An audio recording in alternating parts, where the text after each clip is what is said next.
Narito po ang ibang balitang tinutukan ng 24 Oras Weekend. Mga kapuso, ingat po dahil sa gitna ng Christmas rush, may namamantala pa. Sa Divisoria, isang negosyante ang nanakaw ng cellphone sa kanya mismong tindahan. At nakatutok si Jomer Apresto. Sa loob ng isang tindahan sa Divisoria, Maynila, makikita ang isang lalaking nakaitim na pumasok at tila naghahanap ng mabibili. Pero pag alis ng babaeng naka-blue sa kanyang pwesto, kumuha lang ng tiyempo ang lalaki at dali-daling tinangay ang cellphone ng biktima. Ang babae sa video ang may-ari ng tindahan.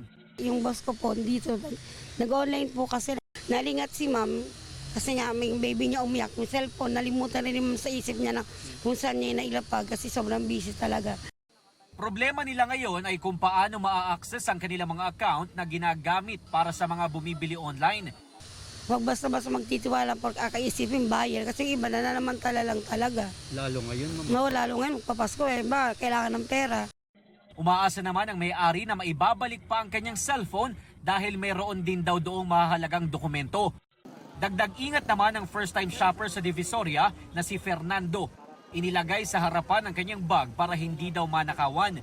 Sa may bag, then mostly nakaharap naman yung bag sa'yo para in case kung sa likod, aware ka naman kung nakukuha ng ka o hindi.